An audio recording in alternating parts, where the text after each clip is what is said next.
आज इस वीडियो में मैं आपको बताने वाला हूँ कि एसएससी सीजन में कौन-कौन सा ऐसा पोस्ट है जिसमें कलर ब्लाइंड वाले एलिजिबल होते हैं और साथ में मैं आपका इसमें कलर ब्लाइंडनेस चेक भी टेस्ट भी करने वाला हूँ। ठीक है?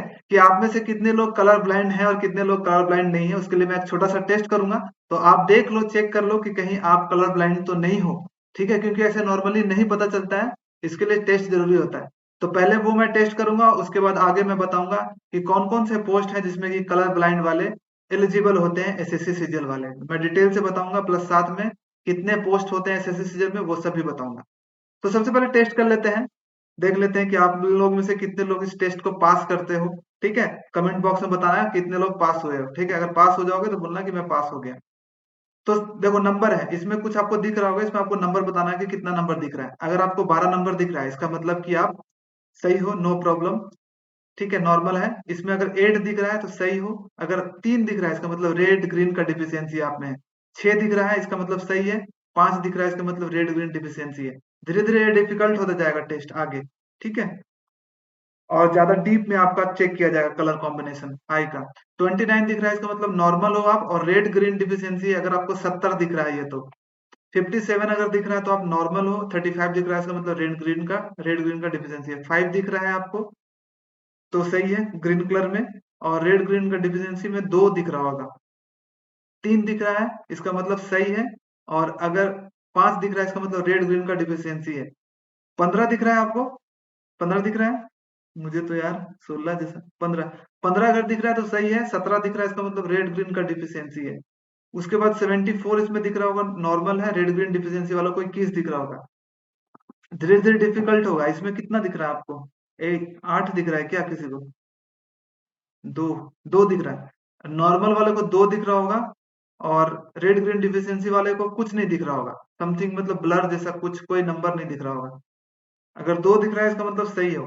6 दिख रहा है, इसका मतलब सही हो। बाकी लोगों को कुछ नहीं दिख रहा होगा, कलर ब्लाइंड हो। 97 दिख रहा है, इसका मतलब सही हो। बाकी जो रेड ग्रीन डिफिशियंसी होगा, कुछ अजीब सा पैटर्न देख रहे होंगे। 45 दिख रहा है, मतलब सही हो। बाकी लोगों को कुछ नहीं दिख रहा होगा। 5 दिख रहा है, मतलब सही है। 7 दिख रहा है, मतलब सही है। बाकी लोगों को कुछ नहीं दिख रहा होगा, कोई पैटर्न नहीं। इसमें 16 दिख रहा है, मतलब सही है। बाकी लोगों को जो रेड ग्रीन डिफिशियंसी है उसमें कुछ नहीं दिख रहा होगा। 73 23 क्या दिख रहा है यार? 78 73 दिख रहा है, मतलब सही हो। और रेड ग्रीन डिफिशियंसी वाले को कुछ नहीं दिख रहा होगा। इसमें बताओ आप लोगों को क्या दिख रहा है? कोई नंबर दिख रहा है? अगर नंबर दिख रहा है तो मतलब तुम्हारे में रेड ग्रीन डिफिशियंसी है। अगर नंबर नहीं दिख रहा है, सिर्फ पैटर्न दिख रहा है, तो मतलब तुम सही हो, नथिंग, नॉर्मल हो। अगर कोई कुछ नंबर नहीं दिख रहा तो। और रेड ग्रीन डिफिशियंसी वालों को 5 दिख रहा होगा। इसमें इसमें क्या दिख रहा है? इसमें अगर विदाउट नंबर कुछ नहीं दिख रहा, मतलब सही हो। रेड ग्रीन डिफिशियंसी वालों को 2 दिख रहा होगा। इसमें बताओ क्या दिख रहा है? नथिंग, मतलब सही हो, कुछ नहीं दिख रहा है कोई। और नंबर 45 दिख रहा है, मतलब दिक्कत है, आप में रेड ग्रीन का डिफिशियंसी है। नथिंग मतलब सही हो। 73 दिख रहा है, इसका मतलब रेड ग्रीन डिफिशियंसी। 26 वाले नॉर्मल है। और कुछ है इसमें थोड़ा सा, प्रोटैनोपिया और प्रोटानोमली वाले को 6 दिख रहा होगा सिर्फ। और 2 दिख रहा होगा ड्यूटेरोनोपिया, ड्यूटेरोनोमली 2। तो अगर 26 दिख रहा है तो सही है। किसी को 2 दिख रहा है और किसी को सिर्फ 6 दिख रहा है, मतलब उसमें कुछ ना कुछ गड़बड़ी है आंख में। ठीक है? 42 नॉर्मल वाले को, बाकी को 2 और 4 दिख रहा होगा। किसी को 2, सिर्फ 2 या 4। 35 दिख रहा है तो सही है। नहीं तो सिर्फ 3 और 5 दिख रहा है, या तो 3 और 5, तो मतलब थोड़ा सा दिक्कत है, आप देख लेना क्या है। 96 सही है। यहाँ पे आपको एक माला जैसा दिख रहा होगा, पर्पल रेड स्पॉट, मतलब सही है। और पिटोनोपिया जिसको ओनली पर्पल लाइन दिख रहा होगा और किसी को सिर्फ रेड लाइन दिख रहा होगा। ये टेस्ट हो गया। आई होप आप लोग अपना रिजल्ट ना कमेंट बॉक्स में बताना कि कितने लोग का सही है और कितने लोग को लगता है कि वो कलर ब्लाइंडनेस है। ठीक है? अब हम आगे आपको बता रहे हैं कौन कौन से पोस्ट के लिए कलर ब्लाइंड वाले एलिजिबल होते हैं। तो यहाँ पे मैंने ये तो एसएससी के द्वारा ही एक चार्ट दिया हुआ है। सीजीएल 2021 का जो निकाला उसमें दिया हुआ है कि कौन कौन से लोग कलर ब्लाइंड के लिए सुटेबल है, कौन सा नहीं। स्टार्टिंग में आपका पोस्ट लिखा हुआ है यहाँ पे पोस्ट दिया हुआ, और यहाँ पे आपको दिया हुआ कि सुटेबल है कि नहीं। अगर यस है, इसका मतलब सुटेबल है। और नो का मतलब सुटेबल नहीं है। ठीक है? तो हम एक एक करके सबका आपको बताते जाते हैं। मैक्सिमम पोस्ट में तो यस ही होगा, कुछ भी पोस्ट में नो है। तो जैसे कि डबल ए का पोस्ट है, 4800 वाले दोनों पोस्ट है, उसमें एलिजिबल हुआ। ठीक है? उसके बाद असिस्टेंट सेक्शन ऑफिसर जितने हैं 4600 वाले, उसमें से सिर्फ आप एक जो नो है उस ये आईबी में है, इंटेलिजेंस ब्यूरो में, और एक है नेशनल इंफॉर्मेटिक्स सेंटर, ये दोनों में नो है।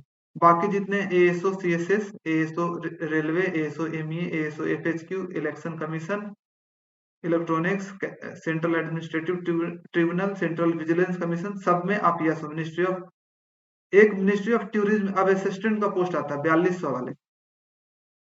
4200 वाला जो पोस्ट है, उसमें मिनिस्ट्री ऑफ टूरिज्म में आप नो हो, ठीक है, इसमें नो है। और बाकी असिस्टेंट का पोस्ट है उसमें सब में yes yes yes yes yes. Central passport office में भी assistant, ministry of yes yes yes. और एक फॉरेंसिक साइंस सर्विसेज जो है, इसमें नो हो। देखो फॉरेंसिक जिसमें भी थोड़ा सा रिसर्च का काम है, थोड़ा सा चेकिंग का काम है, जांच पड़ताल का काम है, उसमें नो का काम नो है। बाकी में इंडियन मेट्रोलॉजिकल डिपार्टमेंट, यहाँ भी आपको सैंपल कनेक्शन करना होता है तो इसमें भी नो है। और उसके बाद national company law appellate tribunal, इसमें भी आपका नो है। तो याद रखना ये तीनों में नो है। बाकी 4600 वाले और है, जैसे कि इनकम टैक्स इंस्पेक्टर में एलिजिबल हो, याद रखना इनकम टैक्स में एलिजिबल हो, लेकिन बाकी एक्साइज इंस्पेक्टर में नहीं हो, प्रिवेंटिव ऑफिसर में नहीं हो एलिजिबल, एग्जामिनर में नहीं हो, और डायरेक्टरेट इन्फोर्समेंट डायरेक्टरेट एईओ में भी नहीं हो। तो ये 4 पोस्ट जो है अच्छी अच्छी पोस्ट है, इसमें आप नहीं हो। सबसे बड़ा दुख यहीं पे होगा, एक्साइज इंस्पेक्टर और preventive officer, examiner, assistant enforcement officer. CBI में देखो नहीं होना चाहिए था, लेकिन सीबीआई में एलिजिबल हो, यस, ठीक है। सीबीआई में भी तो इन्वेस्टिगेशन का काम होता है, लेकिन इसमें एलिजिबल हो, याद रखना। बाकी डिपार्टमेंट ऑफ पोस्ट में भी एलिजिबल हो। नेशनल इन्वेस्टिगेशन एजेंसी, इसमें नहीं हो। सब इंस्पेक्टर 4200 वाले, इसमें नहीं हो, ठीक है, एलिजिबल। उसके बाद डिविजनल अकाउंटेंट में यस एलिजिबल हो। Registrar general of India, statistical investigator जो आता है उसमें नो हो। जूनियर स्टैटिकल ऑफिसर में यस एलिजिबल हो। बाकी ऑडिटर्स में भी यस। लेकिन एक ऑडिटर जो है सीजीडीए वाला, डिफेंस अकाउंट वाला है, उसमें आप एलिजिबल नहीं हो सीजीडीए में। इसमें वैकेंसी काफी अच्छी आती है, तो ये बहुत बड़ा झटका है आपके लिए, क्योंकि सीजीडीए ऑडिटर में बहुत भयानक वैकेंसी आता है, बहुत ज्यादा वैकेंसी आता है, ठीक है। कैबिनेट सेक्रेटरीट में एलिजिबल हो, यस। तो देख लो सीजीडीए डिफेंस वाले में एलिजिबल नहीं हो, बाकी cabinet secretariat, national technical research organisation और सीएजी में भी एलिजिबल हो। अकाउंटेंट जो है, अकाउंटेंट जितने भी है, अकाउंटेंट, जूनियर अकाउंटेंट, सारे में एलिजिबल हो। Upper division clerk. अब जो नो है वो आपका एक है हाउसिंग एंड अर्बन अफेयर्स में, और उसके बाद इंडियन मेट्रोलॉजिकल डिपार्टमेंट में, अर्थ साइंसेज वाला में, और एक लास्ट है सेंट्रल ब्यूरो ऑफ नारकोटिक्स में एलिजिबल नहीं। बाकी सारे लोग में एलिजिबल हो। तो देखा जाए तो मोटा मोटी 70 to 80% में आप एलिजिबल होते हो, और जो 20 से 30% होता है इसमें आप एलिजिबल नहीं होते, ठीक है। ये 54 पोस्ट होते हैं, 54 पोस्ट, जिसमें कि एसएससी सीजीएल के थ्रू सिलेक्शन होता है, ठीक है। यही 54 पोस्ट होते हैं। तो आई होप कि इस वीडियो से आपको क्लियर हो गया होगा कितने लोग एलिजिबल है कलर बैंड में और कितने लोग नहीं है। बहुत ये रिक्वेस्ट हो रहा था काफी दिनों से, तो मैंने इस पे वीडियो बना दिया है, काफी एफर्ट लगाया है, काफी चीजें की, ठीक है। तो अगर आपको ये वीडियो अच्छा लगा है और आपको एसएससी सीजीएल से रिगार्डिंग कोई भी गाइडेंस चाहिए, कैसे पढ़ना है, कौन सी बुक पढ़ना, मॉक में मार्क्स कैसे इंप्रूव करने, इंग्लिश में कैसे इंप्रूव करना, एसएससी सीजीएल या फिर एसएससी एग्जाम का जो भी जो भी एग्जाम हो एसएससी का, उससे रिलेटेड जितना भी गाइडेंस है मेरे आपको चैनल पे मिल जाएगा। अगर आपने इस चैनल को अभी तक सब्सक्राइब नहीं किया है तो सब्सक्राइब कर ले और बेल आइकन को भी प्रेस कर ले, ताकि आपको मेरे जो वीडियोस हैं टाइम पे मिलता रहे। Thank you so much for watching this video. जल्दी मिलते हैं नए वीडियो के साथ और नए मोटिवेशन के साथ। Bye bye.